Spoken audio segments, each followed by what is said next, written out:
Now I'm going to talk about some of the ways in which you can make your collection day a success. Firstly, venue. Where you choose to hold your event is very important, and there are several things to consider when making that choice. Firstly, is it in an easily accessible and convenient location? Members of the public are more likely to attend your event if it's easy for them to get to the venue. So try to find somewhere that's in a fairly central location with good parking facilities and good public transport links. It must also be accessible by people with reduced mobility. Is it close to other facilities? Now, ideally, the venue should be near to other facilities so that people who are likely to visit can get maybe a cup of tea, a cup of coffee, maybe something to eat. Another way of attracting participants is to hold the event in a venue that is normally closed to the public, such as a restricted area of a museum. Is the venue big enough? There should be enough space for at least the three main stations: the welcome desk, the interview stage, and the digitization stage, and of course any staff, visitors, and equipment. You should also make sure that there is room for people to wait, and something for them to see or do whilst they're waiting. Are you able to access the venue before the event? You should be able to access the venue in order to set up equipment and, time permitting, maybe do a test run of the process. Is it technology friendly? The venue should have power sockets and an internet connection, and there should be sufficient lighting, natural or artificial. The venue may also need to perform a safety check on your electrical equipment. Is it cheap to hire?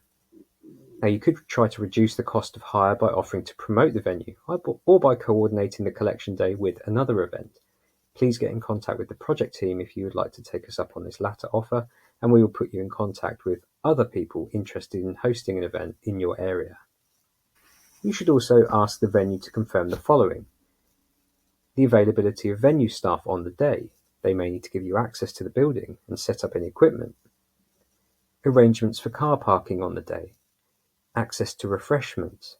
Safety regulations. Does the venue have insurance? What happens if the internet stops working? What happens if a fuse blows? Where are the mops? These kind of questions would be really good to have answers before you attend your collection day. Date and time are also crucial things to think about when planning your event. You want to attract as many people as possible, so you need to think about when people are most likely to be able to attend and potential obstacles that may prevent them from doing so on certain dates at certain times. So some timing considerations include school and public holidays, half terms, bank holidays, the time of the year, and of course in 2023, the King's coronation. The working week. Think about lunch hours, weekends, rush hours, the cost and availability of public transport and parking, whether those change at certain times, and obviously the availability of the venue. You may want to hold your event after building up momentum for public interest in the subject, not just the Second World War generally, with anniversaries around D-Day, for example, but also local anniversaries of significance. You could also link your event to a series of lectures or an exhibition on local or family history. Promoting your event is vital if you want your collection day to be a success. You need to think about what message you want to convey to your audience and what would be the most useful means of connecting with that target audience. There are several ways in which you can do this.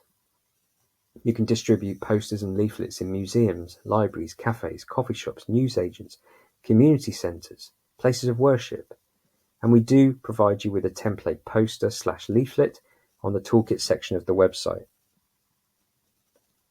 You can use social media platforms such as Facebook, Twitter, Instagram to attract the attention of different groups of people. You can send emails to local charities, local libraries, community groups, and so on, all of whom have access to networks of people. And do feel free to get in touch with local newspapers, local radio, and local television stations to see if they would be interested in maybe covering the event, but also promoting it beforehand. You will need a group of volunteers to interact with the public, record and digitize stories and objects, and upload the items to the online archive. You also need volunteers to make sure the event runs smoothly and to solve any problems that may arise. The ideal number of volunteers depends entirely on the size and the setup of your event and the number of people that you expect to attend. One crucial member of your team would be a floor manager. This would be the go-to person for all queries. They would know what to do in an emergency. They would be the font of all knowledge relating to the collection day process. And they may even provide a briefing to other volunteers before the collection day begins. You also need to think carefully about where to place volunteers. Don't put someone on the welcome desk if they don't like interacting with the public. Don't place someone who's unfamiliar with using cameras in the digitization area. Equipment is a question we get asked about often. You'll obviously need to print out the forms that I've talked about, and you can do that by going to our toolkit page on our website and downloading and printing that information. If you would prefer us in Oxford to print those out and to post them to you, please just get in touch with us via email. Any additional equipment depends entirely on the way you choose to run your event. If you prefer to record visitors' stories on paper, you're going to need lots of pens and paper. If you prefer to record the stories electronically by typing things straight onto a laptop, you're going to need a laptop and a reliable internet connection and power sockets. Now, previous collection day organisers have made use of the following equipment: a computer or computers to access online resources and to upload stories and images to their online archive. Stationery, such as pens, paper, staplers, and of course raffle tickets. Furniture, such as tables and chairs. Maybe even a projector to display a slideshow, films, or other promotional material for those that are waiting. Now, there's a lot of digitization equipment I could talk about here. You're going to obviously need a camera or a group of cameras. Cameras in modern smartphones and tablets are more than good enough to complete this task.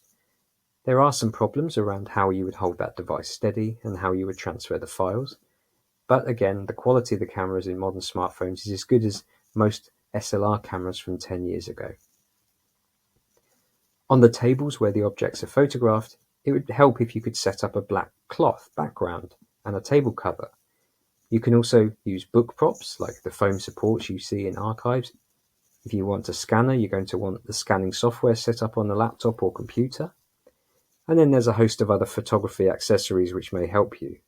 Additional memory cards, spare batteries, a battery charger, spare light bulbs, copy stands and tripods, equipment for displaying and holding objects, light cubes, reflectors, backdrops, and so on and so forth. It also helps if you had a backup solution for captured images, for example, access to an external hard drive or access to cloud storage services such as Google Drive or Microsoft OneDrive. I've talked during this session about success and what do we mean by a successful day. Well, firstly, we just hope that visitors are happy with the overall experience. Did they feel that it was worth coming along to your collection day? Did they seem happy?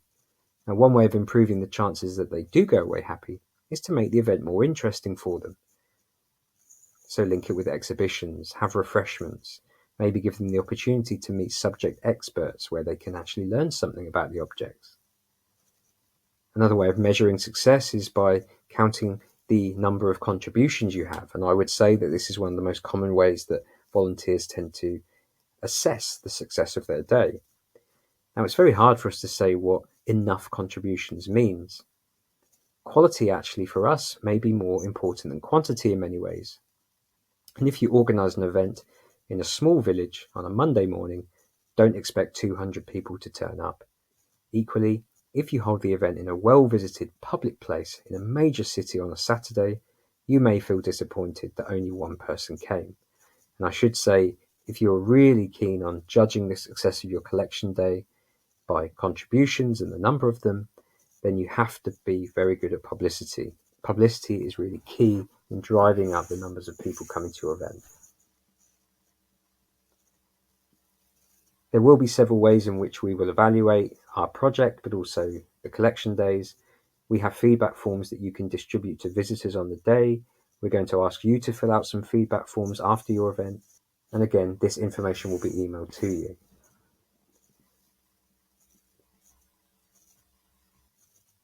Finally, we do encourage you to use the materials, the stories, and other information you collect during your collection day in any way that you would like. We operate under a very open license. If any of you are familiar with Creative Commons, you'll know what I mean here. But it does allow you, for example, to incorporate some of the materials and stories into your teaching resources. You could organize an exhibition as a way of exhibiting that material. You could share those stories with the local media. So even though we're asking you to upload this information to our archive, this doesn't mean that we own the rights to that and that you don't have any access or any say. So please do feel free to spread the word about your event and the items and stories that you collect.